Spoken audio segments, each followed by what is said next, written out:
story that we're tracking very closely as far as the Ram Mandir donation theft probe is concerned. As per the sources, SIT in their investigation has now found out that there were lapses in the recruitment of the staff in Ram Mandir and the changes of the norms with the bank's SOP as well.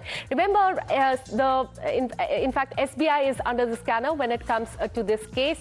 The SIT most likely will be naming Anil Mishra in their report as they have found him responsible for most of the lapses. They've also found out that how housekeeping staff were used in the counting process.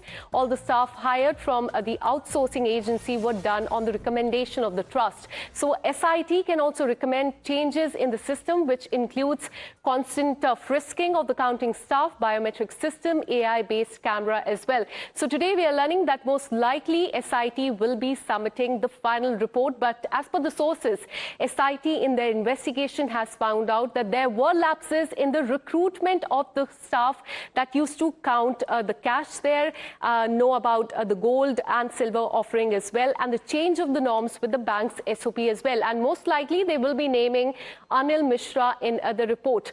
Let me get you more details and go across to Adib, who's been tracking each and every single detail when it comes to Ram Mandir Chanda Chori case.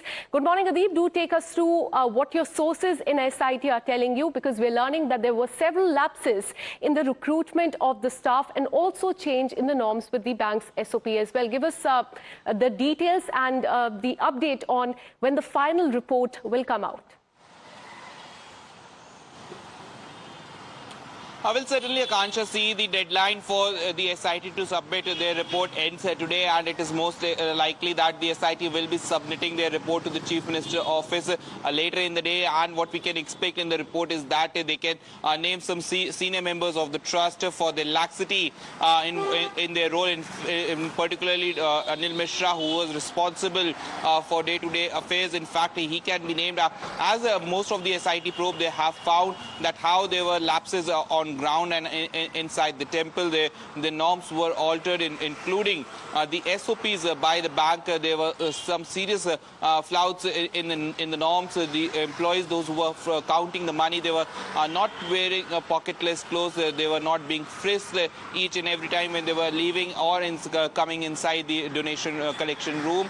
So these are the lapses that SIT have found, and they can most likely put all these lapses in their report, in the final report that they have to submit to the Chief Minister's office. Apart from that, they will also recommend some serious changes in the trust and how the trust should work, which includes the AI-based camera frisking, constant frisking of the staff, pocketless clothes.